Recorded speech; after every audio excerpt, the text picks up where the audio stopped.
It's not my year game still. So. Well, I mean, what game do you think you're going to be playing when you're 40? When do you think you're going to stop playing games? What's the age? What's the age? What's the cutoff age? When you're out of high school and college. You're a high school kid? Yeah, I'm in high school. Yeah. How old are you?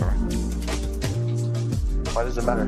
Well, I mean, you foresee yourself in the future quitting something you love, like video games? Do you not love video games? You just cruise through it. I mean, I think it's a little bit of a waste of time when you're that old. So. Well, how do you know? You're not old yet. I mean, I can think of probably reasons that video games would be a waste of time for a high school kid, too. Do you have a 4.0? Are you in honor classes to get more than a 4.0?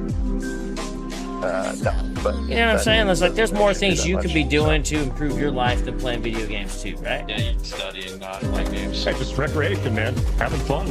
Ain't nothing wrong with that. All right, then.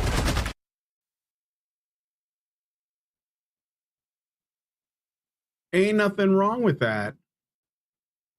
What's up, folks? I'm a little early, but I have a good reason to be. So, looks like I'm in competition with Nerd Wars, rather, and Angry Badger, I'm assuming, is going to be on as well on another channel. And I had scheduled my stream for 1 o'clock first, so I feel a little bit robbed because I think we're going to be covering a lot of the same stuff. So here's what I'm thinking about doing. I'm thinking about spamming their chat live from this stream while watching their stream and then offering my commentary. I don't know if that sounds like a terrible idea. Does that sound like a terrible idea? It might be a terrible idea. Let me get that set up because I feel a little bit personally hurt by this. So let's swatch. Let's get into the okay. So first of all, sorry for all of this rigmarole up front. What's up? Welcome to Honey Badger Arcade. This is Brian using the puppet that is my Vivian puppet because Vivian is more important than I am to this whole conversation, right? And I am joined by, as always, my artificial intelligence arcade machine right here, who you can always talk to by tagging @arcade machine if you're on YouTube or Twitch. I don't have the means right now to connect it to Rumble. I'm hoping that this will be fixed at some point in the future. And I am coming to you, speaking of which, from Rumble Studios. So shout out to Rumble for that. Now, one other thing I wanted to do before we got started was see if I can get 10 people watching this stream. So that's the reason why I'm a little bit bummed about having to compete with Nerd Wars, because I think there is a little overlap. And look, I'm not pretending to be as big as that channel, but I know that there are a couple of people that probably watch them that would also be watching me if they weren't watching them. But I know that they tend to watch them because, you know, unlike my channel, it's 2 guys and that's like twice as good, right? It's like twice the content in a way. It's twice the input. And I'd love for that to be the case here. I'd love to have a co-host or somebody to bounce things off of, but I don't really know anyone that can match me in terms of the ability or availability to talk about these things as well as the experience. I normally host and produce shows over at Honey Badger Radio or Badger Live Streams channel, and the ladies there, they don't really talk about video games. They don't really talk about culture that much. So I feel like you know, I'm kind of like, I play it a little bit lower key on that particular channel, but here I do feel strongly about what I feel strongly about. Hey, problematic white guy, what's up? LFG looking for group. And I see that you are welcome to our chat, but I see that I'm about to raid the Nerd Wars, which is getting started right now. So just so you know, I am going to be a thorn in your side over there. So let us let's get the party started. All right, so here we go. I'm gonna move on over to their channel. Always so good to have you all here. I'm totally not ready. I've got my command center. I've got 2 screens right here, and then I've got 2 screens really big right here my way. That as the intro was going, I realized I didn't turn on my extra 2 monitors. Professional streamers, everyone. How professional are you feeling today, Badge? Hi, Mama Badger. I was gonna say, did you Welcome to the use chat. the right chair? But thankfully you switched. We don't want back around here. Yeah, exactly. You did check. Did on instinct. I didn't use deodorant. Van. Doing good. Doing good. Still riding high on the open bar. You know, this stream is like pretty entertaining and all, but you know what it could use is a Vivian James with strong opinions. Apparently that's how that works. Well, first I have to watch all these movies and stuff, so I actually know what the hell I'm talking about. So you are our entertainment knowledge guy. I'm our politics knowledge guy, and our entertainment and humor value. As Lady Erin D said, she's here for my on-screen antics, such as putting deodorant. I got both. I'm always up in spades. Hypno or no Hypno or Hiono says hi from the Bigot Army. Hey, Mephisto X. Who's Hypno or Hiono? Dude, I looked at the, let's see, what was it? 80% and 86% on Rotten Tomatoes. I'm in 2 places. I'm in 2 places at once, guy. You didn't think it was fresh. Like, I think you're not the only one. I don't understand. I'm gonna say what's up in the chat. 6 out of 10. We got problems. No, that's a bit like poking the bear when you say things to me like that. Hold up. Yeah.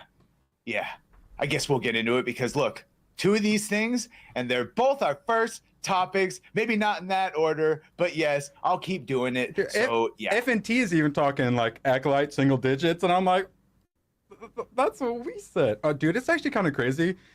There's a lot of, I've even heard like several jokes that we've made on pre-F&T that they then make on F&T. Oh wait, it went up? Back up to 60. Oh no, it's been review bombed! It's been review bombed the other direction. Well, this is alive and breaking news. I hope you saw it. That was our natural reaction. It went from 15 to 60. You saw it. You all saw it. All right. When it went from 26 to 28, it very quickly went back down to 26%. We'll see. We'll check back later in the show. But yeah, this is the start.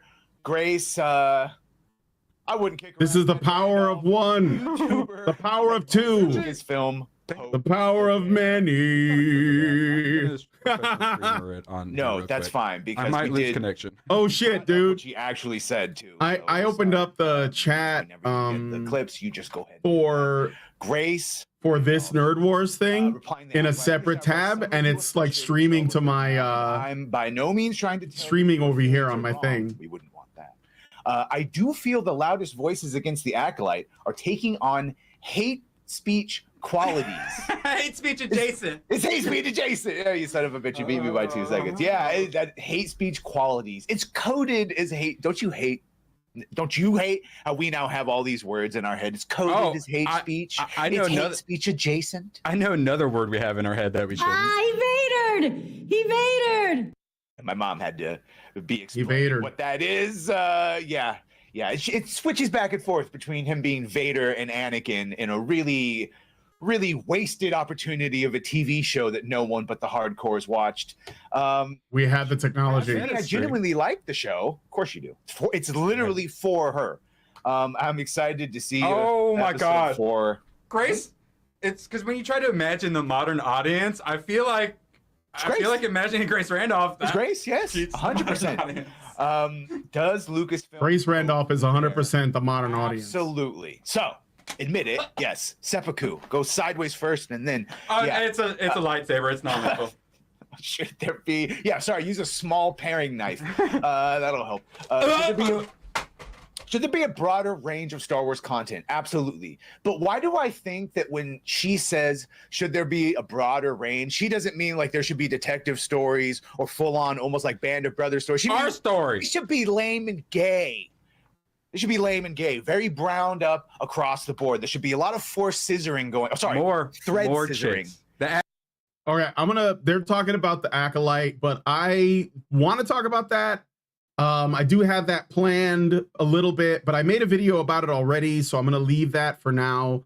And I don't want this to be too confusing, but I just want to wag my finger in the general direction of Nerd Wars for setting up their stream at the same time as mine. because I think I got some good stuff to say, and I like those guys. I honestly like those guys, and I've been trying to get one of them on my show for a while. I know Problematic White Guy, who might be might see this. I don't know. He's like he's a wrench over there, so he's probably busy like moderating.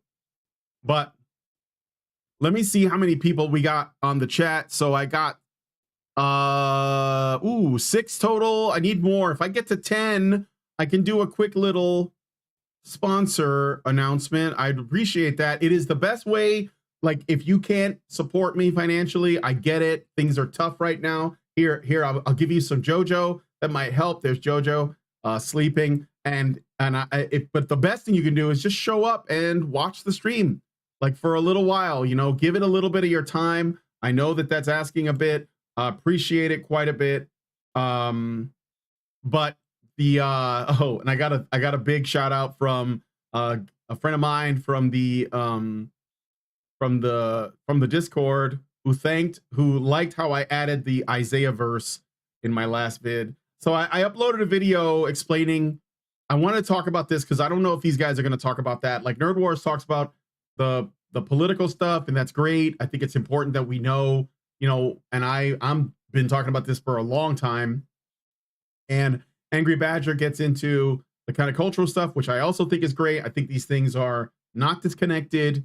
They're very important together. But I also think that there is another aspect. There's like a higher, almost like a spiritual aspect to this that I talked a little bit about on the video I uploaded this morning, where I talked about what what is the real, like, what's really going on with the whole witches thing. Okay, what is really going on? Hold, let me keep playing my chip tunes here in the background. I will keep it low so that it's not too distracting. You might have heard this one somewhere before. I feel like this is familiar. But anyway, so the power of many. Yes, I shouldn't be here. I should be outside mowing the lawn. Welcome, Neat Scholar. Thank you for coming. Appreciate it. So I uploaded a video where I talked a little bit about the Acolyte. I wanted to explain again, like I said, that there is, like, I saw an interview with Leslie Headland where she literally explained that she has like interest in witchcraft and sort of like figuring out how to incorporate that into her stories, which is why we have lesbian space witches immaculately conceiving Jedi twins that are basically the what I can only assume is supposed to be like the source of the Force in some way. I guarantee you they're going to be very important. It's going to be like the Timeless Children thing from Doctor Who, where they basically retconned the entire story of Doctor Who. This is the same thing. And the purpose of this, of course, is to intentionally tear down what was built, ignore what George Lucas believed, which I included some clips of him, old interviews around the time the Phantom Menace was coming out. It wasn't even out yet. So we're talking like 1998, 1999. And they asked him some pretty important questions, you know, important, deep questions about the nature of truth and reality and the universe and ourselves and the soul and all these other things that you normally, like a really good storyteller, would be asking, and not just, well, we need vaginas and we need, like, you know, twin women of color, because that's the only way we can resonate with anyone, I guess. And I guarantee, here's another thing I'm going to tell you. I heard through the grapevine, and I'm not watching this show, so don't worry about that, but I heard through the grapevine that the next episode of The Acolyte is going to be about menstruation and periods. So get ready for more Forces female stuff, guys. Get ready, because we're going to get more of it. It ain't slowing down, and these people don't care. They will drive this into the ground because they hate you. All right, but anyway, let's get into the story. So one I really wanted to talk about, and I don't think that Nerd Wars guys are going to be talking about that anytime soon. I think they're going to basically be rambling about Kathleen Kennedy and Leslie Headland and the Acolyte. But here's an interesting rumor you may have heard. Okay, welcome, Ergo. Wukong devs reject $7 million extortion from DEI consultants. So You remember when Sweet Baby Inc. said, or at least the head of Sweet Baby Inc., Kim Belair, said, take your devs out or your team out for coffee or lunch and terrify them and let them know what will happen to them if they don't give you what you want. It's essentially, they're telling you it's a racket. It's an extortion racket.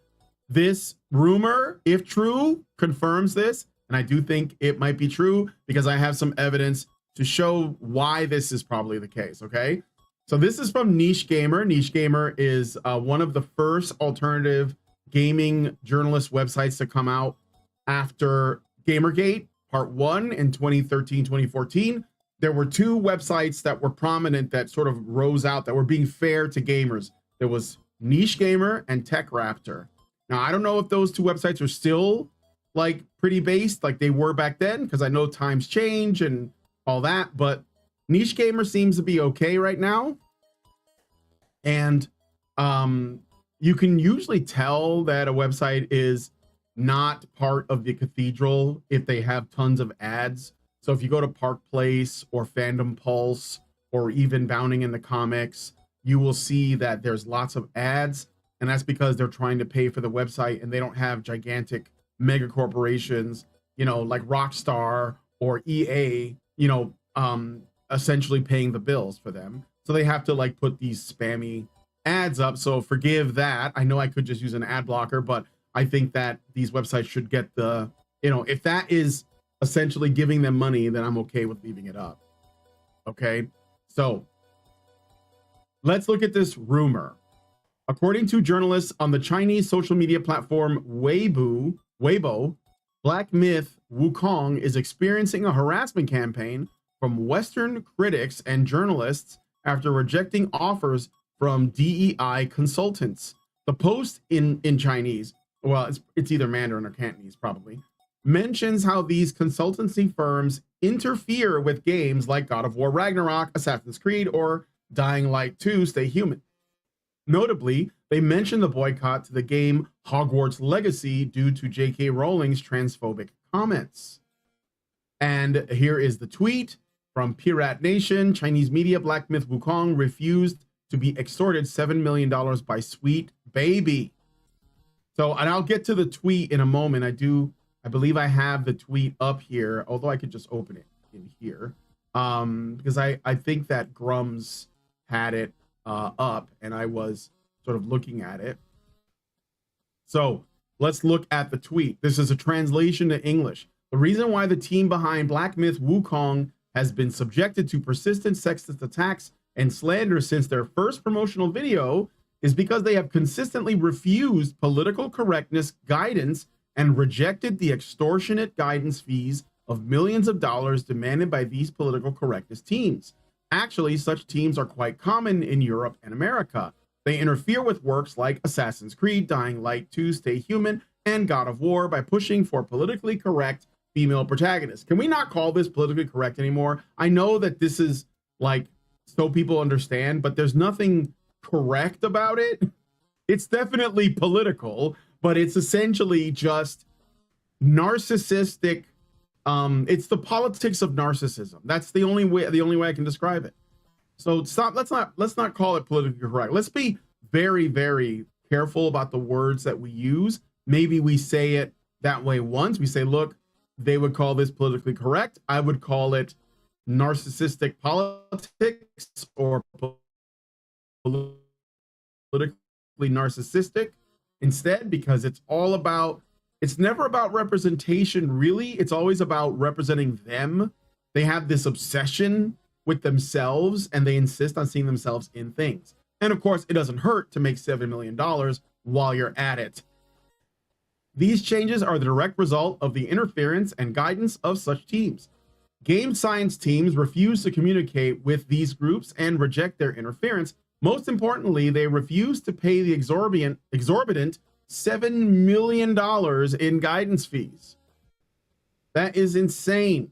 This is the direct reason why they are being attacked and slandered. Some justifications are based on the team's lack of diversity or representation, which doesn't align with the political correctness standards. A typical example is an article by a major IGN writer criticizing Hogwarts Legacy and refusing to evaluate or promote it due to its alleged attack of political correctness. Essentially, they don't like Hogwarts Legacy because it's based in Harry Potter. They don't like Harry Potter anymore. They loved it when, in 2016, but they don't like it anymore because J.K. Rowling doesn't bend the knee to essentially the trans religion, which is what it is.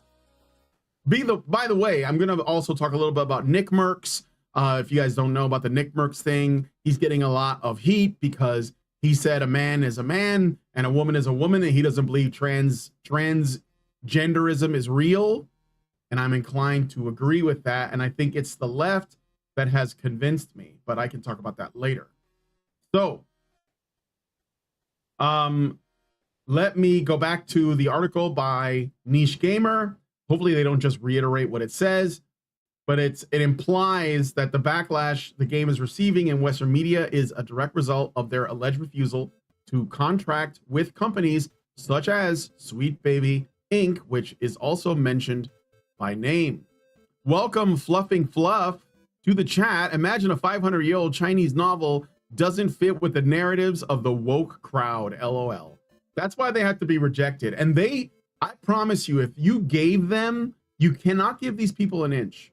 You cannot give these people an inch because they are ruthless. And I would hate to actually have to defend China in this because I'm not a fan of their government, but absolutely not. Absolutely effing not. Okay, so they're saying this is a rumor, but I think that it's likely to be true.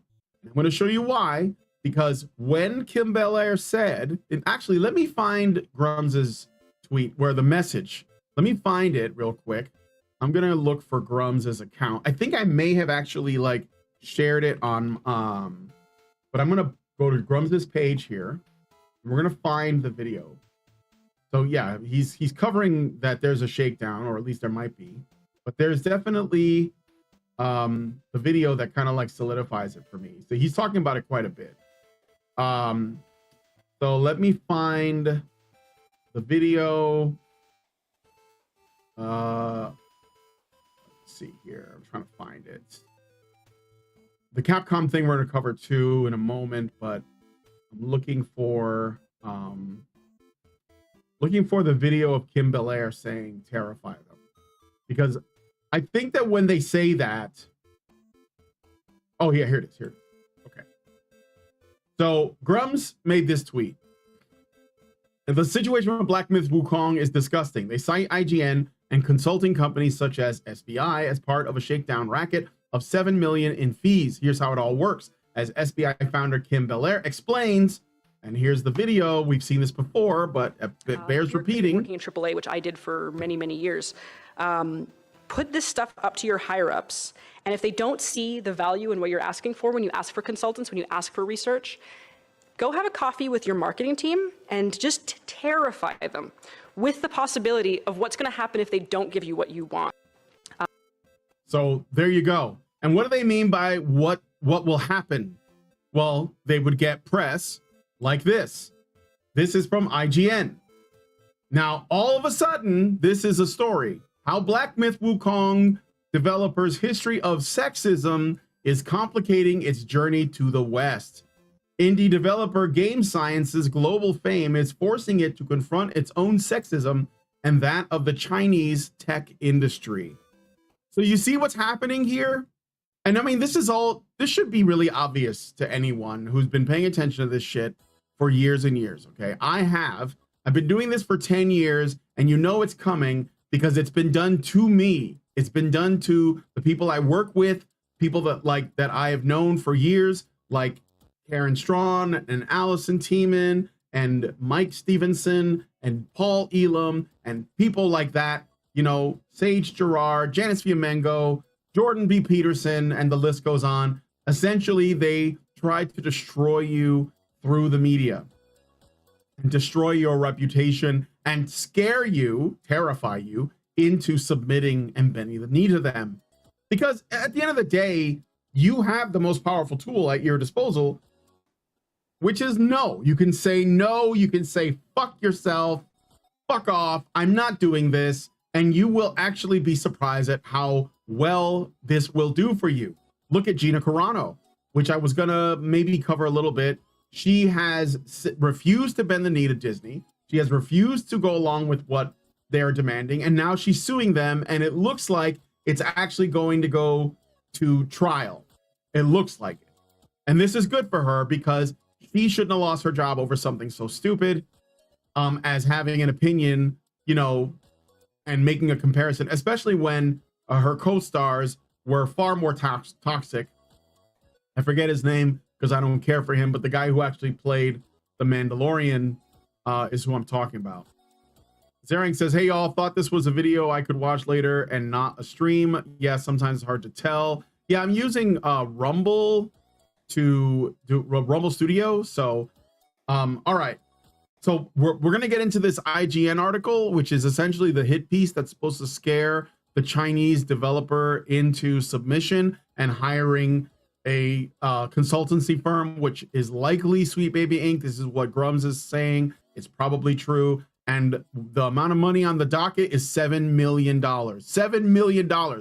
You know, I have to wonder also, I wonder how many games just don't get released in the States or in the West because of shit like this.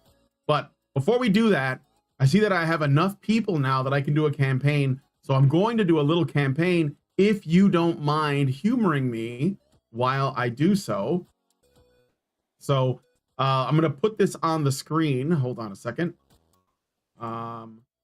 Just switching back to the chat. And let's take a look at rumble.store. I'm going to do a quick shout out to them. So we're going to start this. And I appreciate your patience. So you guys should check out Rumble's has a store now. They have an exclusive apparel. So Rumble's exclusive apparel has finally arrived. They are now offering 20% off of all purchases in the Rumble store with the discount code DROP20. That's DROP20. If you want to support the brand that is fighting for free speech and fighting for our First Amendment, this is the way to do it. It's the best way to do it. They have tees, sweaters, hats, plus much more. So go to rumble.store and make sure to enter DROP20, DROP20 as the promo code to get 20% off your entire order. So please, guys, help them out. I think it's really great that they offer, you know, opportunities for people to essentially like I'll complete this now. They offer opportunities for people like me to earn some money while promoting Rumble Studio, which I think is a great idea. So, all right, let's see here. Back to the article. A headless bard strumming on a 3-stringed instrument called the Sanxian sits leisurely. Oh, what's this fucking story crap? Just get to the point. It's a breathtaking introduction to the latest trailer for the Souls-like game. I hate that they say this. You know, not every game that happens to be like a third-person action game is a Souls-like game, even if it looks like one. Just saying. I don't know that this is even the case with this game. I went through a couple of other games that people were calling Souls-like, which were just not. They were just action titles that maybe just having a stamina bar doesn't make it a Souls-like, is what I'm saying. Okay. So anyway, it carves a bloody path towards a derelict temple. It's a breathtaking introduction to the latest trailer for the Souls-like game developed by Chinese studio Game Science with a release date that is slated for 2024. So let me find out where the sexism is at. Okay. Yep. So they're flattering its graphics and the visuals and the combat scenes. Yep. Somebody pulled a stunt on. Let's see. Oh yeah. Here we go. But beneath the luster of this Souls-like is a studio plagued by claims of sexism. Several posts have surfaced from Chinese social media site Weibo, written by individuals from the studio that contain multiple references to genitalia and sexual innuendos. Oh, the horror. These have provoked a backlash among some in the game's community, many of whom are women. This was coupled by the recruitment posters by the studio produced in 2015, which featured images and headlines that point to a culture of ingrained sexism in game science. Game Science is the name of the studio. IGN spoke to several women familiar with gaming culture as well as the games and technology industry in China, many of whom requested to be anonymous for fear of backlash from fans of game science and the broader games community. In the eyes of many female players, game science has a notably negative reputation, said Jen, that's a pseudonym, a Chinese games designer who is now based outside of China. I admire their dedication and work. I had high expectations for the game until I came across their misogynistic remarks around 2021, which was reported in the news. All right, so, and then the rest just kind of explains what this is about. Let me see if I can find maybe there's some evidence. Okay, so here are some of the things that were said. So this is like how it was originally written. Okay, obviously it's in either Mandarin or Chinese, or Mandarin or Cantonese, sorry. And here are the translations. Now get this, guys. This is where it gets interesting, okay? So these are the things that he supposedly said. I want to expand my circle and hire more people, get licked until I can't get an erection.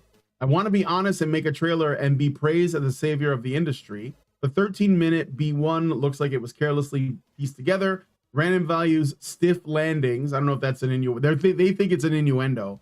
Smaller bodies move lively. Larger bodies are lethargic. An unmolted golden cicada, an undynamic body of water. So I don't really see. Let me find some stuff that's supposedly triggering, okay? The frame rates of 100,000 heavenly soldiers have dropped so hard that they have caused PTSD. The fuzz on the monkey is certainly not that awesome.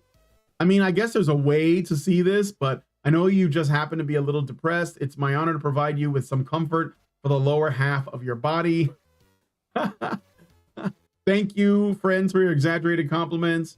Thank you even more for your incisive kindness and sincere concerns, right? The team exploded with happiness, but not to the extent that we got carried away. Please forget about the performance we put on this time. Little by little, we will grow and work slowly, but steadily. I'm not seeing, I mean, okay. So let me show you something, because I think this is what's kind of interesting about this, is that these were made to be misleading. There are some other things that they so here I'll show you there's some other things that were supposedly sexist. The snake spirit is different from what I imagined, but if I cover the bottom half with my hand, it's still possible to jerk off, somebody supposedly said. Mr. Died, you need to adjust her face. The uncanny valley effect is too distracting. Look at it more and you can jerk off to it, although I'm not used to the snake neck yet, but it can still be nurtured. Okay, Black Myth Wukong has changed my fetish. So, and this is there, and then they go, and this article just keeps going. But it basically becomes an article about like why feminism is necessary in China. Okay. And it turns out that the people who translated these comments lied about what was being said. So let me find the correct context, and we're going to look at that because I think it matters. So just give me a second. I found it. I knew that there was something fishy going on, but I found this on a short Asmongold clip that was going around. So I'm just going to find it really quick here, and we're going to look at it in just a moment. In the meantime, let me look at your chat. So let me go. All right, I'm just going to move ahead to this part of the video. Hey, John Giraffe, what's up? Fluffing Fluff, the SBI and IGN are mad because they want the studio to make the female NPCs less attractive. Yeah, paying $7 million to destroy a product seems a bit pricey to me. It's and the thing is, here's the thing. Like, I don't know why people don't get this, but if you have noticed and this is important, like if you're able to like engage in some degree of pattern recognition, you should see that. Nice. Thank you. You should be able to see that this always comes down to like women. That's what it always comes down to. Women are used, or they intentionally engage in this behavior to destroy companies. Like it always comes back to that. It always starts off with sexism. That's like the first thing. I mean, yeah, they'll use other things. They'll say racism and homophobia and Islamophobia and transphobia, but sexism is where it starts. As soon as you accept that as a premise, as soon as you accept that sexism is a problem in any regard, like even potentially a problem, you are vulnerable to this shit 100%. And you have to understand that, like, women will destroy your hobby. They don't give a fuck, okay? And there are women who are fans and they just want to get along, but those women, they also have a problem because they don't necessarily speak up often. They tend to shut up when this happens. They need to like step the fuck up, okay? Now, I'm glad that this time around, there are more women speaking out and they're being more upfront and they're being more confrontational, I guess, to this like woke shit. But woke shit is feminine shit. This is, I mean, I don't know, like, do you guys not see what I'm saying? Like, it's obvious to me. So like, it's obvious, right? In my opinion, wokeness is feminine. And it's because we allow it that this happens. We have to say no. Better Bachelor talked about it. I've been talking about it for 10 years. You know, I mean, it's unacceptable. So, okay, let's get to this video. We're going to move back to this and listen to what this clip says about what we're told they said and what they actually an article trying to smear the company and the devs behind Black Myth Wukong as some sexist freaks because of some of their employees' social media posts. The article cites one of their artists who basically did the still wood meme about this monster. The problem is that this game journalist, either by sheer incompetence or malice, completely mistranslated all of these posts and added words to them in the most uncharitable way possible. So they translated it and either took stuff out of context or added words in. Now, the video is claiming that it could be incompetence, but I think it's not. I think it's malice, and I think it's on purpose because it's all about creating the framing. And why do I think that? I mean, I can't speak to this person, but do we not also have a problem with localizers, like changing the context and the phrasing and the words being used when translating?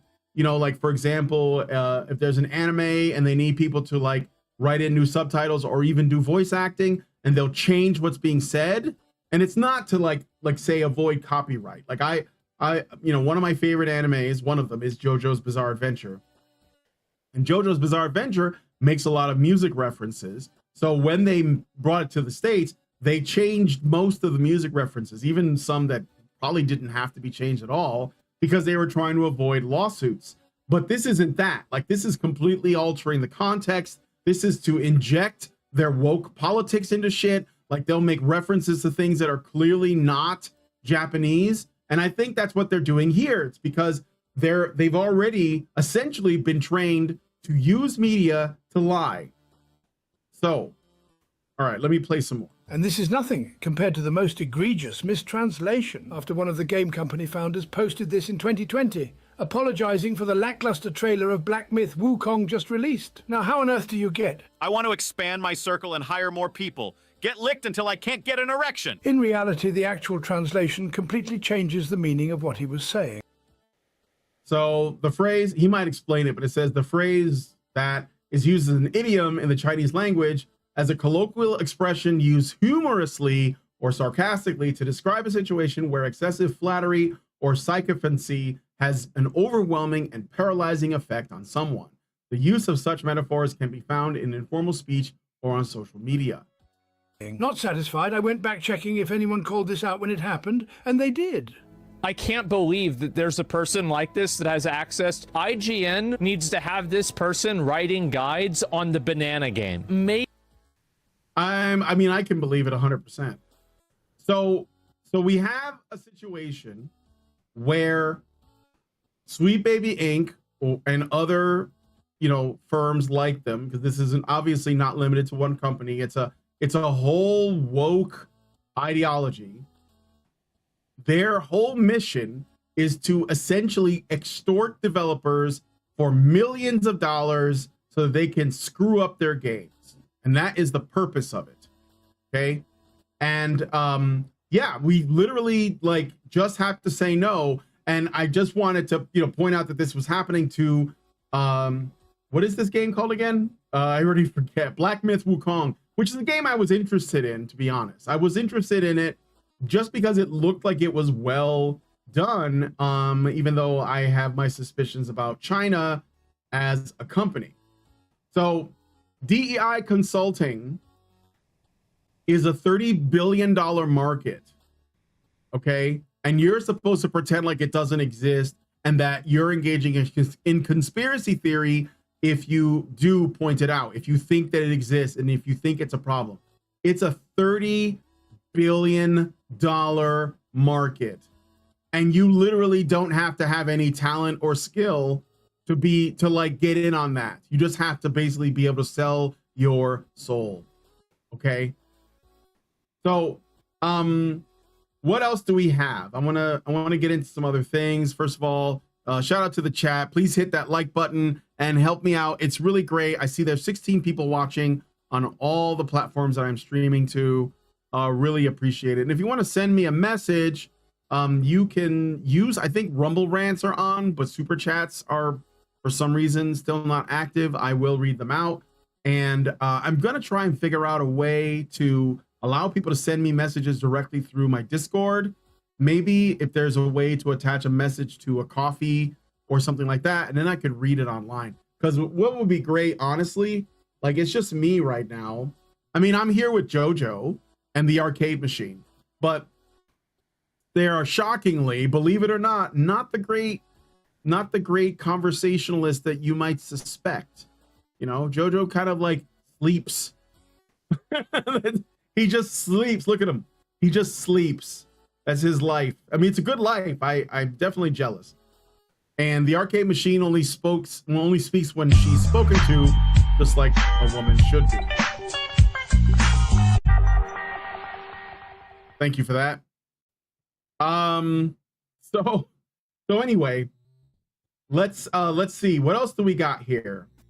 So just looking to see what other news things are interesting. I did have a few things set up. Try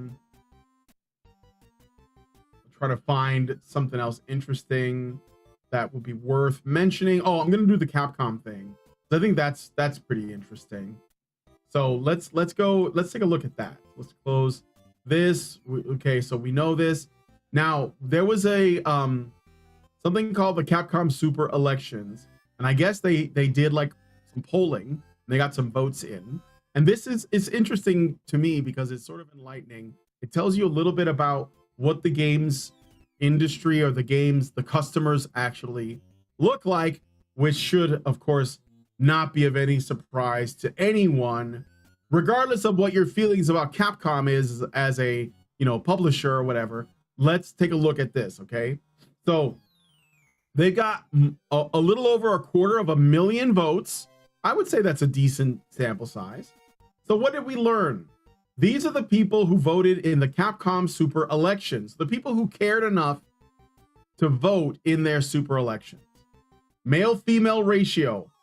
Men, 82% male, 14% female, 4% other, which I guess we can confidently say the 4% other is probably also female. So let's throw them in with the women. And so we have 82% to 18%. So when these people tell you that video games are as popular with girls as boys, this is the truth, okay? Like we used to say back in the day, playing Candy Crush doesn't make you a gamer, okay? And the thing is, the truth of it is that men and women have different interests, obviously, but where they can be the most, let's say, engrossed are significantly different. Men will tend to play more video games or sports or whatever, like have some other interests that tend to be more competitive, more, you know, involve some aggression or some hand-eye coordination or some skill. Maybe they like to drive, maybe like to play football or basketball or whatever, right? They go hunting, they like to go to the range, or they play video games. Girls or women, they tend to like social media. So women, for them, places like Instagram and Twitter and TikTok, that's their video games. That's where they compete. That's where they compete with other women specifically. And I've been saying this for a long time, okay? If you think a Call of Duty lobby is like full of, you know, boys that are insulting each other's mothers and stuff, and calling each other gay, then you should probably traverse like the female part of social media and you will find the same thing, if not much worse, because it becomes very personal. You know, they've already done studies that explain that women are far more likely to be bullied by other women online than men. Way more likely. And I mean, like, it should be obvious. It should be obvious, but it needs to be said anyway, because the people who talk about online harassment stuff, you know, they want to pretend like women are never the cause of anything and men are the cause of everything. So this will tell you right here. Obviously, men play video games, okay? And then generationally, we have the generational split. So the majority of gamers are men between the ages of 20 and 30, in their 20s and 30s, okay? With, you know, a smaller percentage in their 40s, a much smaller percentage in their 50s, and like a slightly smaller percentage in the 10s, or like the first 10 years. Or first 10 years? Up to 19, I guess. From 10 to 19. So there's that. Countries, also interesting, right? The US is the biggest at 28%. So most gamers that at least voted in these polls or these elections were American, with you know, Japan coming up in second, and then like it's sort of like a smattering of all the other places. I don't know that does China even get to vote? I'm not sure how that works. And Brazil's not too bad. So what's up, Cabrutus? Rambo, it looks like there are a lot of gamers in Brazil. All right, Brazilian gamers rise up. Orale. Okay. Congratulations. As a result of the calculations in the Capcom Super Elections, number 1 has been decided. So favorite game, favorite character, and favorite game, Dante and Devil May Cry 5. Pretty interesting. And they tell you what I guess these are the questions you can look at. So these are basically about Capcom as a company. It does kind of give you a feel for what people like from this developer or this company, but I don't know that it matters that much. I mean, frankly, I think the most interesting thing was the gender breakdown, in terms of, you know, again, how this sort of shatters the narrative, right? So yeah, gaming conquered by men, news at 11. Shocking, I know. Absolutely shocking. All right, so what else do we got as far as news? Let's see what these guys are talking about right now. I'm going to check in with them. Has been in full effect for a while. What they did to Alex Jones, ruling in absentia, basically discounting evidence he gave in and then saying he didn't turn in evidence when he did. All of these things that he did. What they did to Trump. What they're currently doing to Trump. Yeah. Same shit to Trump. Beat for beat. And Alina Haba has been very open about that they did not let her present. They asked what question she was going to ask. They didn't let her present. So yes, if you think we're not in a banana republic, I ask you to look again at those cases and think what would happen if the other side, and by the way, the other side didn't do it. That's why he didn't arrest Hillary. The point is, though, yeah, it's bad. It's bad. Yeah. Well, also, they're throwing Steve Bannon in jail, too. You know, Steve Bannon did become a big voice during Gamergate 1. And I know that people hated that. They, you know, some people in Gamergate that were like lefties, they were like, oh, we don't want this, you know, element. It's going to delegitimize us, etc. And now those people are throwing people in jail indiscriminately. But you know what? I feel like that's getting into a different subject. I don't want I don't want to get into, but it really does piss me off. Okay, so Assassin's Creed, real quick. Assassin's Creed Shadows boss admits to being emotionally broken by Elon Musk for criticizing the game's DEI agenda. Oh, what? All right. So, let's see. I'm gonna find. So yeah, Elon Musk said DEI kills art, and he showed. This is a response to this post about Assassin's Creed and how they have essentially made, I guess, Yasuke isn't just like a playable main character in the game, a full-on samurai in armor, which there's no evidence of. We don't know that that's true. We know he existed, but there is very little written about him. And I think this is where they like sort of like lunge in on things, because I got another thing I want to mention that's the same. So if you have any small bit of either history or fictional canon that people can grab onto and then use that to craft their woke narrative. So essentially take a small thing and build it into something much larger than it was ever intended or could ever be known, depending on whether we're talking about factual history or canon, like fictional canon, and they will do it. So Yasuke was a real person who really lived, but we don't know much else. We know that he served under Nobunaga. I covered it in a video. It was assumed. We don't know what happened to him. Some people say that he was sold off to, I believe, Jesuits or Europeans that were not from Japan. Others say that he was killed by the betrayer of Nobunaga, Mitsuhide Akechi, and that might be the likely outcome. But the idea that he was like this badass warrior doesn't seem like it was probably the case. I don't know that would have worked out. Plus, again, you have to like consider the fact that this is an Assassin's Creed game, and as like a gigantic African guy in samurai armor, I don't see how that's going to work in a game that you know has a tendency to focus on stealth. But maybe those games don't do that anymore. I haven't played the last Assassin's Creed game I played was literally just Assassin's Creed 2. I didn't play any more after that. So the first two games, and that's it. I was done because I had a feeling that Ubisoft was going to milk the franchise when they made the third game another Ezio game. And as much as I didn't mind the Ezio character, I wanted them to move on to the next thing. Like I wanted to see like maybe one game per, and it was like a different guy in a different time period, and it's all connected. But I think that Ubisoft, they just saw dollar signs, and I think they just wanted to like expand, just keep on doubling down on the same shit.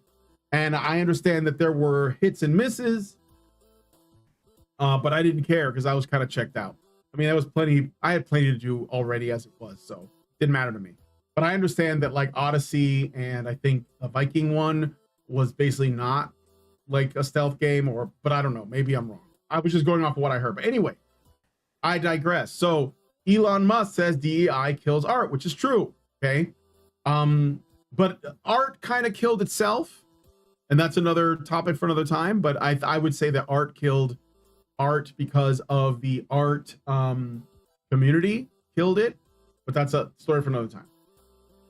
So anyway, in an interview with Stephen Totillo, the former editor-in-chief at Kotaku, who now runs GameFile, Koti, I think his name is, who is the boss over at Ubisoft, detail how Musk's post broke him emotionally. Quote, "That tweet generated emotions that the first thing I wanted to do was go back on X. Then I had deleted and just tweet back. And I just took a step back. I had a mindfulness app on my phone. A mindfulness app? Holy crap, dude. And I did a bit of mindfulness to try to explore the emotions that this tweet created." Is this a man? Is this a male person? Who is this guy? Is this a male? Mark Alexis Koti. Let me find out. Who is this guy? Let me search Google. Oh, that's a dude, all right. I mean, it looks like a dude. Holy shit, dude. Holy shit. All right, well, yeah, so Elon Musk said DEI kills art, and this guy has an existential crisis and had to go to a mindfulness app In a moment of sheer hypocrisy, he accused Elon of feeling hatred while at the same time indicating he had a bunch of hateful 3-word replies he wanted to send. For me, Elon, it's sad. He's just feeling hatred. I had a lot of 3-word replies that came to mind. Nevertheless, Kote continued, by attacking someone like Elon, I will not convince people about our point of view as a team. He believes that players should be convinced of whatever his team's point of view is. He does not provide any details of it within the first 15 minutes of the game. Kote says Yasuke is very grounded in the history of the franchise and how we make our choices. We've got a super mysterious historical character from which not much is known about, and for us, it was what we want in Assassin's Creed. So, like, of course, I don't even need to read any more of this. Like, I get it. You know, Elon Musk said something true, and this guy got bothered. These people hate the truth, guys. If you tell them the truth, they always get triggered by it. You tell them a man is a man and a woman is a woman, they'll get triggered by it. You tell them that, you know, you're not trying to follow any historical accuracy with this Yasuke character. You don't give a fuck about Japanese history. You want to cram some diversity somewhere where it doesn't belong, and you're using historical precedent to do it. For all we know, Yasuke spent his life being treated worse than slaves in the antebellum South, who are the people that you hate so, you know, like that like part of history that you despise so much. And it could be, I don't know, it could be, you know, but again, this is all about rewriting history. They rewrite and expand on canon because they want to rewrite history itself. I guarantee you, low information normies that play Assassin's Creed Shadows are going to be convinced that that shit really happened. They're going to be convinced that all of that was real. Should I lit some smelling candles? Mindfulness app equals Tinder. Yeah. No, what's the one for gay men? It's not called Tinder, is it? Isn't it like Hinge? Isn't that a gay one? I'm not sure. Welcome to the great DEI kills sport. It kills everything. Kills everything. Didn't earn it. Shadow Wolf says, was he real? Absolutely. Was he given the title of samurai by Nobunaga Oda? It wouldn't surprise me at all. Was he more than a luggage / sword bearer? I kind of doubt it. Yeah. Well, that's the thing. Like, I said this in my video about this. Samurai doesn't mean that you're a warrior. It's just a title. It's essentially you are a servant to the Lord. Maybe that puts you above like a peasant or a commoner, but it doesn't make you a warrior. It doesn't. There were samurai who were. It's like being knighted, is what I think it is. It's like being knighted. So, you know, Patrick Stewart's been knighted. That doesn't mean he's a fucking badass. Ian McKellen has been knighted, right? It's because he's like achieved something. That's all. So, Grinder, that's the one I was thinking about. Yeah, Grinder. How do you know what that is, Fluffing Fluff? All right, but anyway, so yeah. So this guy tells you like what kind of people we're dealing with when it comes to Ubisoft. Let me see what these guys are talking about now. And see if there's anything. Yeah, wait, that's what I heard. I was going through I was editing last night, and he's like, I need to make the marker for Irwin. I gotta tell them that I'm streaming their stream. Why did I get fired? Did I miss something? Bro, when we saw not. It's because you're white. I can't get fired from 2 jobs in a month. That'd be bad. When we saw Lethal Weapon in the theater with the 4th one, we saw it in Man's Chinese. There was a whole group just cheering for everything Jet Li. Jet Li is in Lethal Weapon 4? Yeah. Yes. Yeah, he's the main villain in that. Normally, you guys are like, it wasn't that good though. Of any of these like series, is this a Watch All 4 situation? You could skip the 4th one. Now. It's not great. 4. I wasn't gonna watch past 1. Well, watch all 4 because you're gonna get we're too old for this shit meme. Okay. Well, man, he said it more than I thought. I thought he just said it the once. I know. What did I do? God. Bro, we read all the super chats. Super chats. Well, if you want a super chat, we'll read yours. Hypno, I'm a professional streamer. Yeah. So Streamception, indeed. Read my super chats for me. You should consider that. Also, you need a producer. Okay. Yeah, actually, yeah, no, I'll be DMing you later here. Finally, I put it off for too long. All right, it's one big character development for all the characters, and then like the whole series is just one big series after series of character development. They're really done well until you get to the yeah. I might have to make it to 4. Okay, yeah. So Tomahawk, we're gonna do Lethal Weapon. We're gonna do some games, and then if you're still here, we are going to do Dragonstorm, and I will definitely invite you. All right. So otherwise, it's just everyone's. What's the next story? I want to hear. What is it? Don't jump. You've got so many boobs to live for. Okay, that was my note. So we get the boobs. She does some drugs, and then she stands on the thing, and I'm like, no, don't jump. You've got too many boobs to live for. So happy birthday. So we've got like Christmas music, and then immediately they're in the bathtub, and they're like, happy birthday. And I'm like, there's like barely any suds on the bathtub, and his daughter's just like all up on the bathtub hanging out. I'm just like, oh, okay, some families might be into this. Weird intro, Okay. but It's a bit weird. I think they're talking about Lethal Weapon. But let's go back to this. Okay, so next stories. Okay, remember when I told you that they will rewrite canon to cram their crap into it? Let me see here. Do you remember when I told you that they would try to rewrite canon, right? So, for example, or they'll just expand on something that like we could take as truth just because of how it's been presented to us. There's like a little bit of room for deception. For example, Cleopatra on Netflix, right? They have a woman saying, I don't care what they tell you, Cleopatra was black. And we're supposed to just take that as given, even though the research is like indisputable. She was Greek, she was Macedonian, but like they don't care about the history, right? They just know that if they repeat a lie often enough, it becomes the truth in the minds of the people who listen to it. That's like the nature of propaganda, right? Hi, mates. Hello, Fracas Maximus. So they did that with Cleopatra. They do it in comics all the time. So they'll, for example, they'll write maybe it'll be like a one-off, or maybe it'll be an Elseworlds thing or an alternate universe, and they make a change. So they did like Nick Fury, okay? So in the comics, Nick Fury was white historically, and then they created this Ultimate Marvel Universe in the comic books, okay? And in the Ultimate Marvel Universe, they made a black Nick Fury. And I thought it was really weird. Even then, I was like, why would you change him? Like, I don't understand.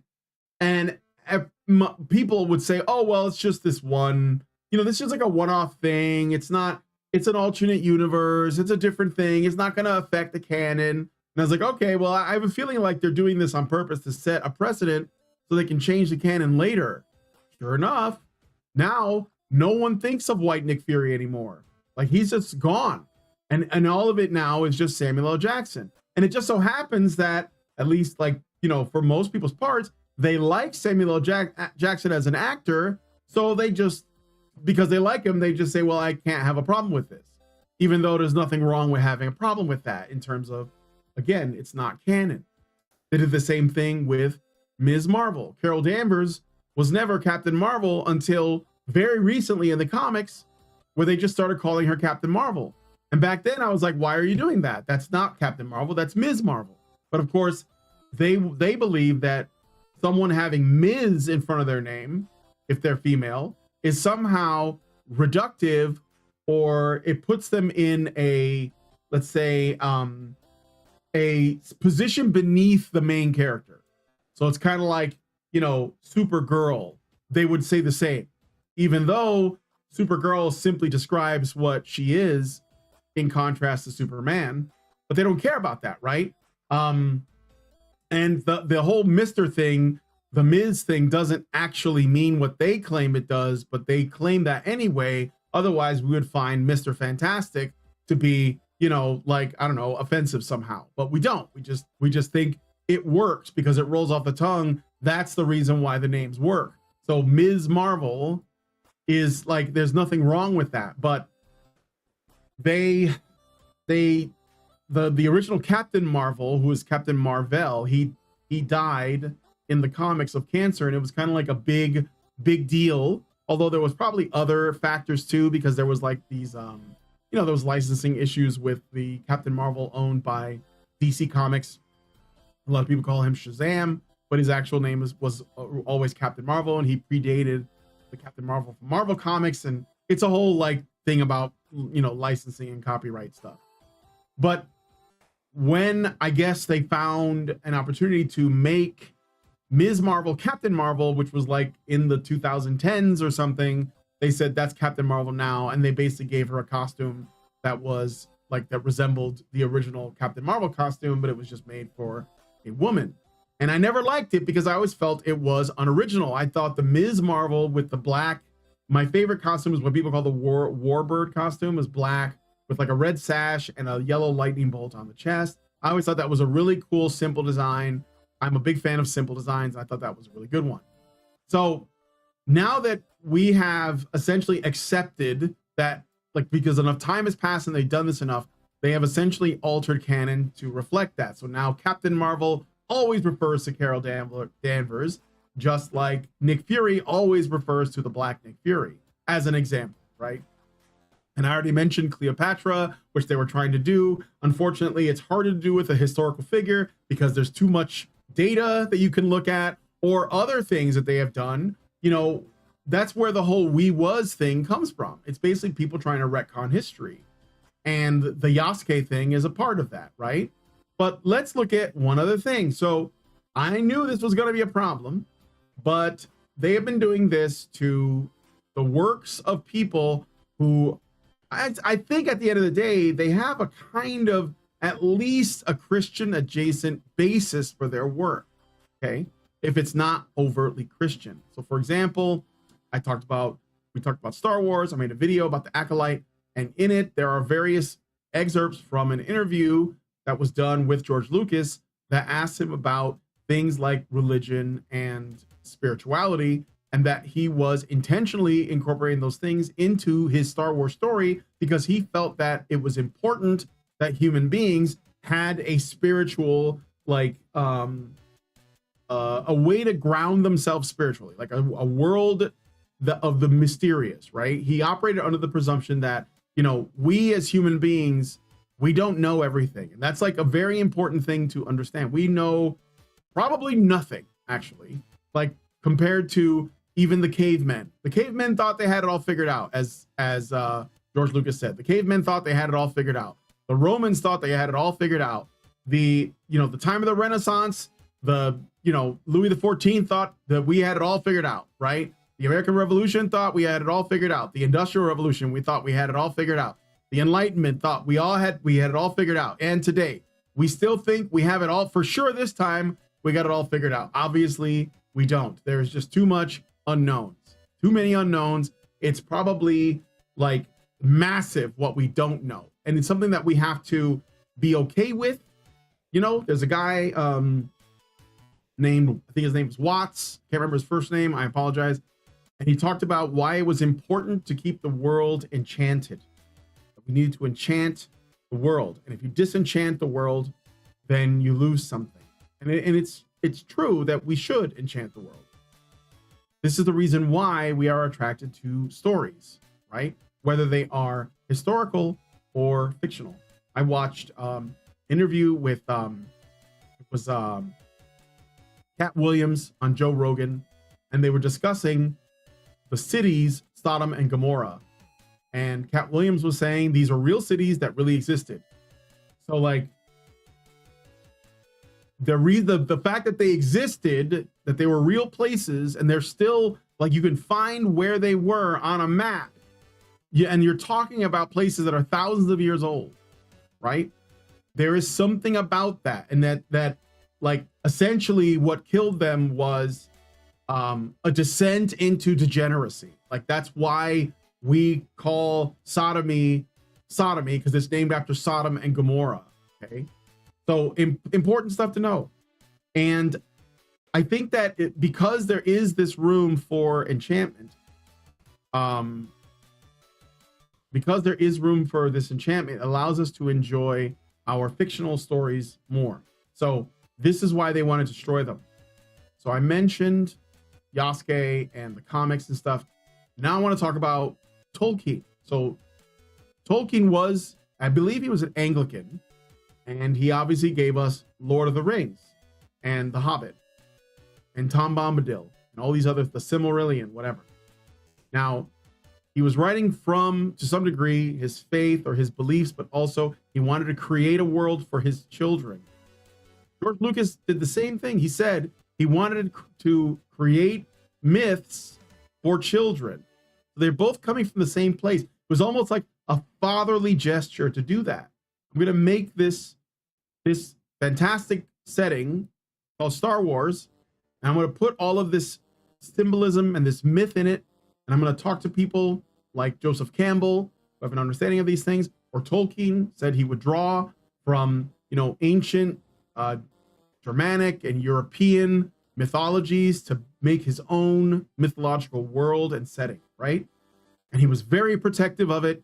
He didn't want anyone to touch it, right? He was very critical of people who tried to tell him what he was trying to say. And I think it's because he knew that there was a force that wanted to subvert his world. So he held on to it until he died, and then his son held on to it, Christopher Tolkien, until he died. And as soon as he was gone, and there was nobody there to protect that IP, they sold it to the devil, to Amazon. And Jeff Bezos gave us the Rings of Power. Now, Peter Jackson, to a lesser, he did the story justice. I love those movies, but I think that even he may not fully grasp the importance of the integrity of these stories to Tolkien and the legacy that he left behind. Now, I said all that to say that we all know the Rings of Power is crap. There's a second season, I guess. I don't know. If it's out, I don't give a shit.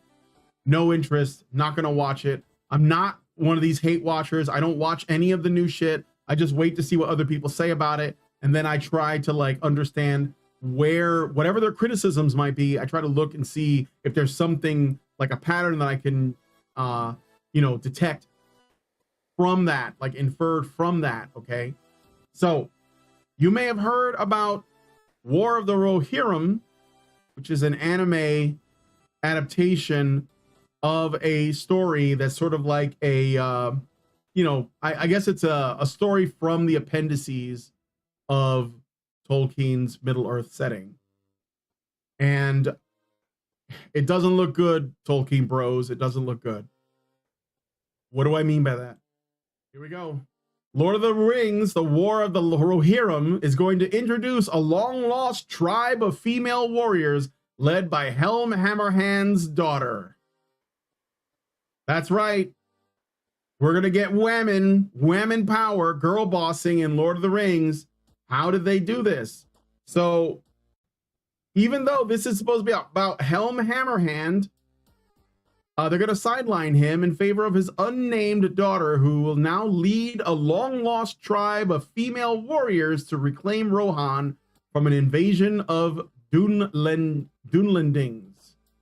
In an interview with Entertainment Weekly, writer Philippa Boyens, woman, confirmed that the unnamed daughter of Helm would be the main protagonist of the film. She said, quote, "When they suggested anime, that's when my brain really started whirring.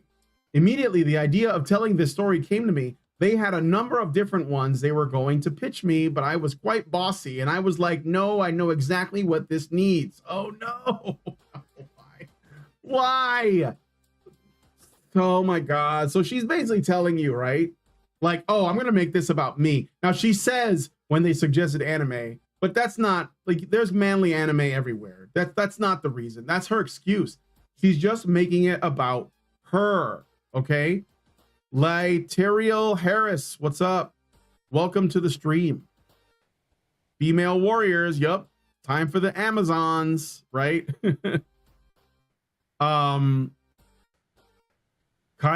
are sexist. Where are all the cave women? We should ask SBI to cancel them. Yes. Lateriel says, do you have a man voice without your woman voice? I'm sorry, this is just what I sound like. Are you assuming my gender? Okay. So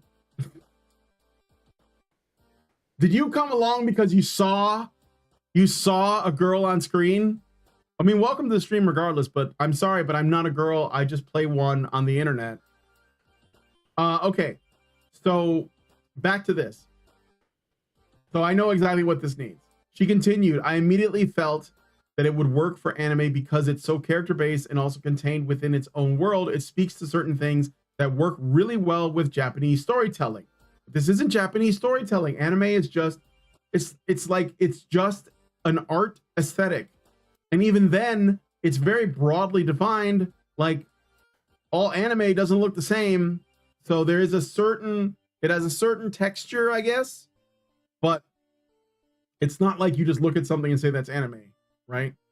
Speaking specifically to Helm's unnamed daughter, she said, in the appendices where the story is drawn from, we get these quite interestingly drawn male characters. Then we get this young female character who is never named. And that was really interesting to me. What does she mean by that? She means that there's an opportunity to create something from nothing. She wanted to take a character that was intentionally written as a minor character and turn her into the most important girl boss character. Okay. So this was on purpose.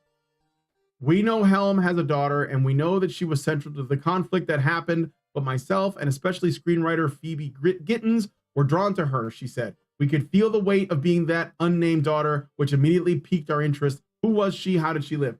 We could feel the weight of being that unnamed daughter. So what they're saying is that fictional character written as a small comment in the appendix of a larger story that's way more important than her, I feel like that is me because I am silenced as a woman. I can't have a voice. She didn't have a voice. She doesn't even have a name. We have to fix that. We have to save her. We have to save this fictional character that was mentioned once. And actually, it was only mentioned insofar as she was married off to some other guy. That was the extent of the story, right? Like, I read the Silmarillion. It's fucking dense, guys. It's not even like a story. It's basically like how everything's that leads from the beginning of the creation of Middle Earth all the way till essentially like right before the Great War against Sauron. And it basically like takes all of that. And I mean like all of that. And it's super compressed across like multiple ages or whatever. And it's a lot. So you will find lots of characters in the Silmarillion and the appendices that just get a brief mention. And it's not because Tolkien said, well, fuck that person, I hate women anyway. It was because he had to get to something else.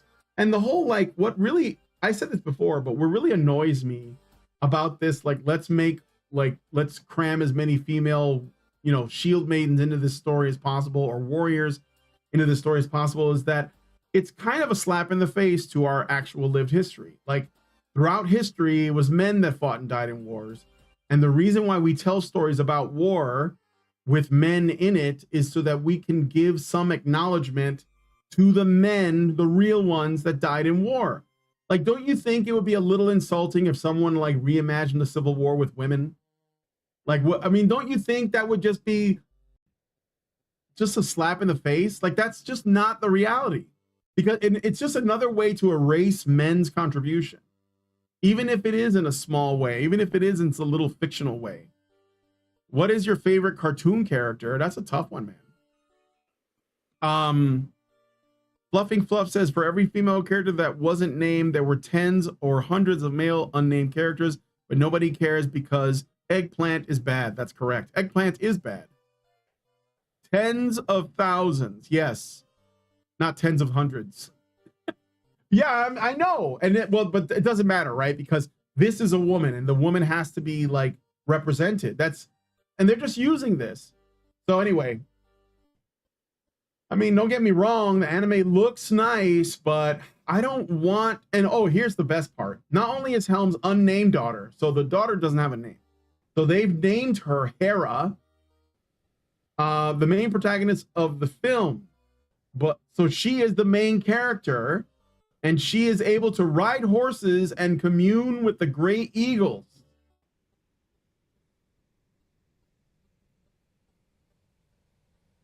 Can somebody explain this to me? Why is she able to commune with the great eagles?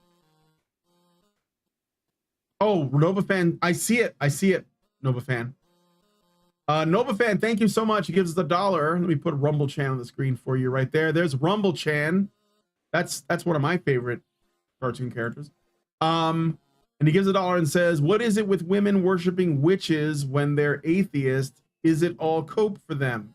No, they're not atheist. I mean, they still have a religion. So they're not a-religious at all, right? Their religion is whatever the normal is not. So they like witchcraft. Like here, I got an image for you. Hold on a second. Let me find you an image. Because I think you might find this interesting. So some of you guys might. Some people have caped for Dave Filoni, right? I gotta tell you, I would not do that. I was never a big fan of his anyway. Here is a picture of Dave Filoni's wife. Okay? On Instagram. And I'm showing this because she is a feminist. This should be obvious. Abortion is healthcare. Drink coffee. Hail Satan. So, I don't know what it is with liberal women, but they do this stuff. They think it's just like being ironic or trolly, but they do have a strong rebellious streak that is probably actually more devout than an actual like Christian person. Okay? They worship themselves. And that's literally the fall. That's literally in the Bible, in Genesis. It was, why did Eve take the apple? And I don't want to get too like scriptural here. I'm not going to read right out of the book. But why did Eve take the apple? Because the serpent told her that God is lying to her and that she would become like him if she ate the apple. And so Eve did, because she wanted, like, she basically worshiped herself. That was what it means to be Luciferian. It is to say, to worship the self. And that is to put yourself above everybody else. And so these people are satanic in that regard. That's not, I'm just saying, like, if you define being satanic as simply worship of the self, that is what they are doing, right? It doesn't have to be in a religious context. It doesn't have to be in a supernatural context. That's not necessary. It's all about behavior. So somebody who says abortion is healthcare, drink coffee, hail Satan. Drink coffee is fine, but hail Satan. And even if they think, oh, I'm just being ironic, I'm just triggering, you know, the cons or whatever, they're playing into this though. They are completely like walking right into this mentality. So anyway, that is what this is. So yes, they are religious. They are. Thank you for helping me understand it. Yeah. So witches literally are sinners then. Yes, but they embrace that. They love it. They think there's nothing wrong with it. What is Pride Month? Pride is a sin. Why do people indulge in it? What is it really about? I mean, it's about a bunch of things, right? But mostly it's about, I don't want to be judged by people. I want people to love me. I need to be loved by everyone. I need to make people accept what I am and then expose myself to them at all times. That's what pride is, bro. You know? So yeah. Not good. All right, so they take this unnamed character name that's just Helm's daughter, and they name her Hera, which is interesting because isn't Hera the name of the Greek goddess of marriage and jealous cunts?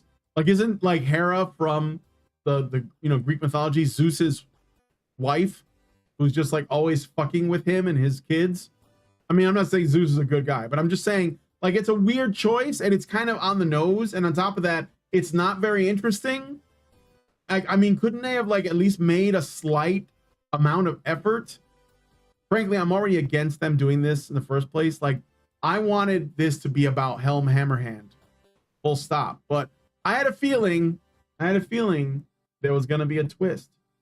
And then on top of that, they make her a shield maiden warrior girl boss that rides horses and communes with the great eagles, something that only like what Gandalf and like Radagast, like a very small select group of people could do. Yeah, she could do it too. Why not? Why not? She's got the animals on her side. It's like a Disney princess with a sword, basically. Rides horses and communes with the great eagles. Furthermore, she calls on the power of a seemingly long-lost tribe of female warriors to drive out the Dunlendings from Rohan. Jonathan Watson at the One Ring, which is a website about Lord of the Rings, reacted to this information. I went through the people of Middle Earth. I went through the letters of J.R.R. Tolkien, the peoples of Middle Earth. It has the notes of the House of Eorl, which is part of the appendix in Return of the King. The notes that Tolkien wrote, that Christopher Tolkien, his son, put through the ringer to give us guidance and information on how Rohan was envisioned and how the House of Eorl was envisioned in the Return of the King. He continued, and then I also went through this here, which is the J.R.R. Tolkien Companion Guide and Reader's Guide. It has pretty much everything you could want when it comes to researching characters, people, places in Middle-earth. It's the most complete resource you can get. Shield Maiden is never, there is no Shield Maidens anywhere in this. So there are no Shield Maidens. In fact, the only Eowyn, I think is her name, or Eowyn from Lord of the Rings. That was the Rohan, the niece, I believe, of King Theoden. She was the exception, right? She was the exception, and even then, she thought that she wanted to do all this, like be a badass, but ultimately, she only the only time she stood up was when it came time to protect her uncle from the Witch King. And even in that movie, they kind of played it up a little bit. Like I think that it's a little bit different from how the book is. Like it's not, it's a little bit different. That's all I'll say. Maybe some of you guys know this better, but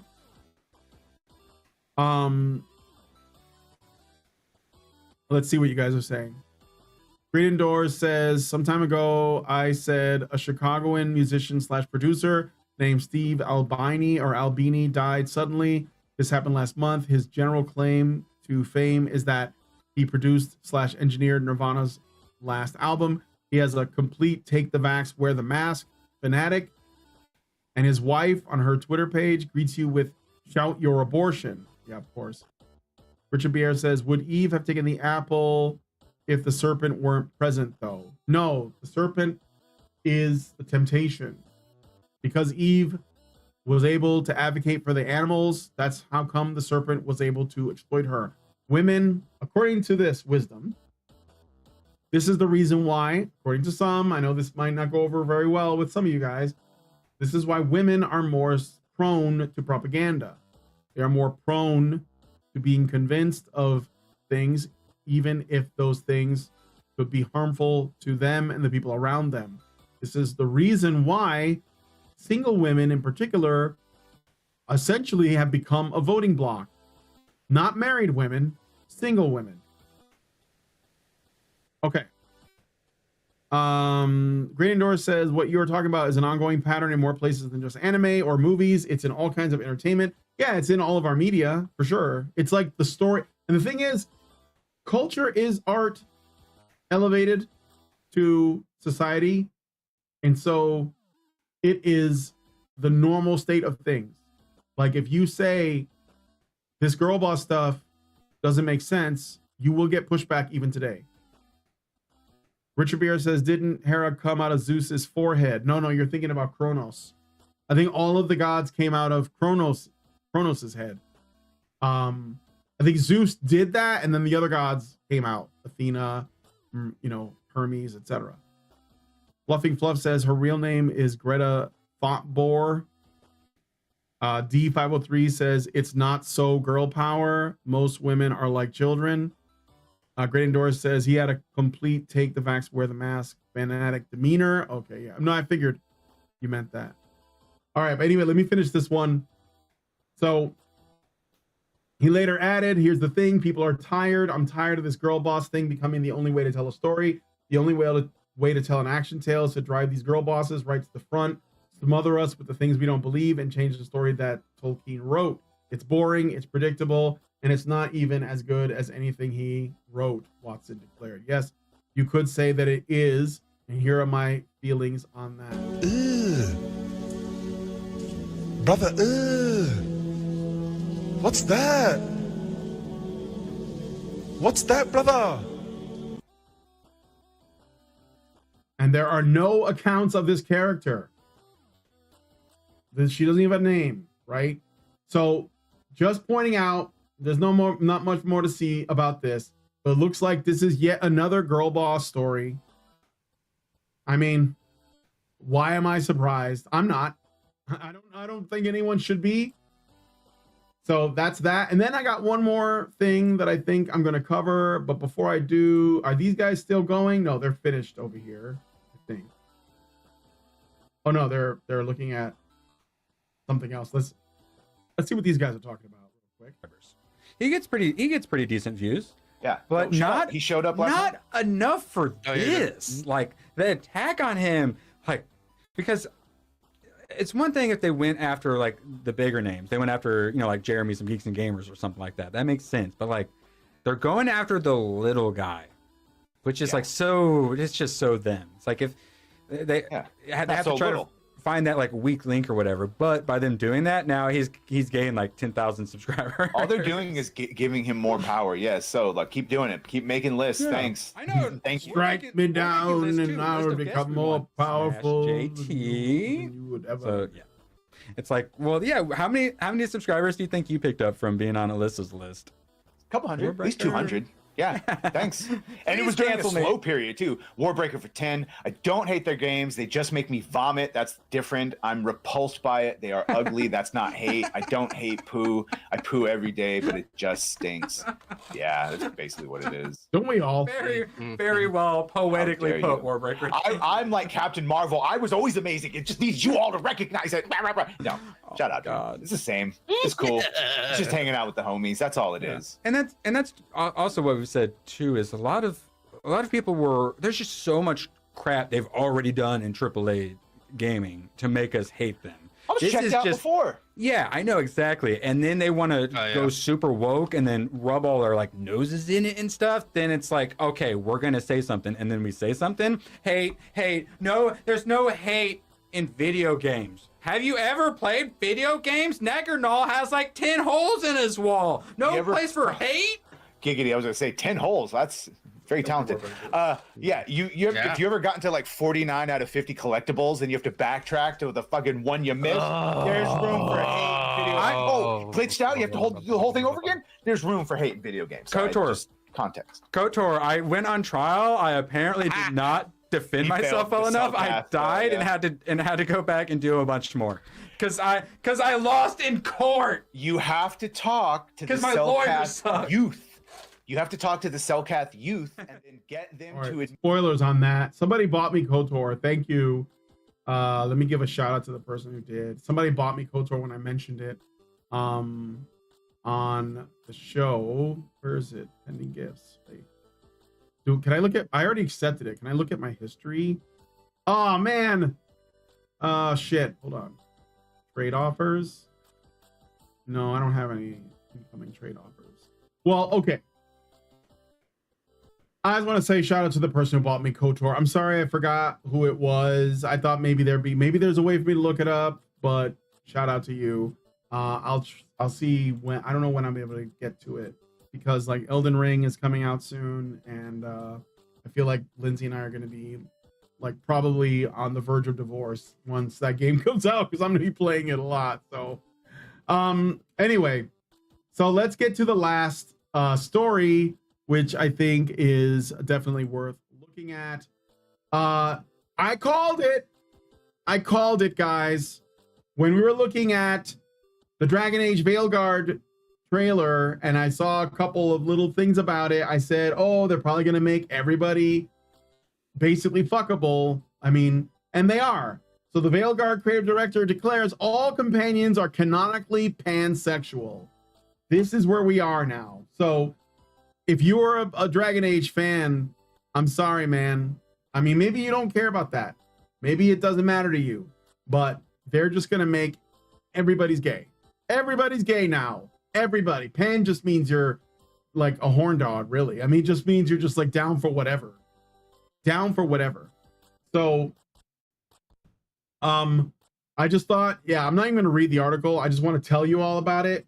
It's over, guys. That's it. Dragon Age is done. I mean, I was never really a huge fan, but take the Fortnite style graphics and now that everybody, you can just bang everybody like nothing matters. Because, you know, you don't want to exclude anyone. You don't want to exclude anyone. It's just like taking the concept of no one is allowed to have preferences and essentially extending it to its logical conclusion. So you missed the soundboard. I got soundboard sounds. Hold on a second. You want a gay soundboard? You want some? Hold on a second. Here, I'll give it to you. Let's see, where is it? Oh, it's not in there. It's I got sounds. Ha! Gay! Yep. Why are you gay? Why are you gay? The whole thing is gay. It's a trap. So yeah, I think that's kind of that's it, man. That's it. Like there's really ultimately, like, it seems to me that if you make everything accessible, then it probably won't be very hard. I bet you can do playthroughs. They'll probably have people do speed runs of banging everybody in the game. Like that's what they're gonna do. They're gonna do bang everybody speed runs instead of like actual like let's play the game speed runs. That's what I suspect they're gonna do. So anyway, do it. But that's it for me. I'm gonna end the stream there. Let me just make sure I did get your Rumble rant. Thank you for that. I'm looking at Rumble Studio. Definitely doing things a different way than I'm used to. And it is making it where I'm unable to like start, like I can't you know, set up a stream in advance on YouTube. So next time I do a live stream, I'm going to be doing it this way. I'm going to be doing it through Rumble Studio. So please, if you have a moment, go to rumble.com, make an account. It's free if you didn't make one already. And follow the channel. I have a link to it in the description of this video. And yeah, I'm just going to ask that you do that. So because I'm going to end it there, and I want Rumble to be my primary platform. Also, please follow the Discord in the description. Come and join my Discord server where I get a lot of my memes there. There's lots of memes there. I might even do a meme review show at some point, like a live meme review, because there's so many in here and I feel like they should be shared with the world. There's some really good ones. We have some dank people in our chat, in our Discord server. So please consider doing that. And yeah, so I'm going to end the show there. Thank you guys so much for coming out. Let me know what you guys think about these chip tunes I got playing in the background. This is a chip tune cover playlist that I thought sounded kind of neat and was definitely on brand for what I'm doing. So yeah, thank you guys so much for coming on. So anyway, we're gonna end the show there. So please, if you guys like this video, please hit like, subscribe if you're not already subscribed, hit the bell for notifications, leave me a comment, let me know what you guys think about what I discussed on the show today. Are there some things that you didn't know that you now know? Are you still interested in Black Myth Wukong or anything by Capcom, Assassin's Creed Shadows, this new like War of the Rohirrim or Dragon Age the Veilguard? Let me know what you guys think. And please, please, please share this video because sharing is caring. Thank you so much for coming on today's episode of, well, I guess it's just the week in culture. Long live Vivian. With the glass ceiling broken, all the oppressed groups shall prosper, especially the most oppressed group of all, gamers. I want people in the industry to be a little bit louder about people being mean to other people, and maybe say it's not a good thing. Yeah. Maybe say we don't want you around if you're going to be a cunt. Yeah. And hateful. And that the games industry is diverse naturally. Not because anyone's making them be diverse. Because the world is diverse, you stupid motherfucker.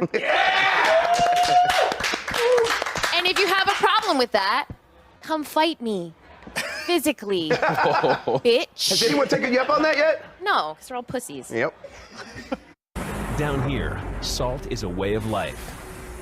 Obviously, the environment down here is all salt. The ceiling's salt, the floor is salt, the walls are salt, and to an extent, the air is salt.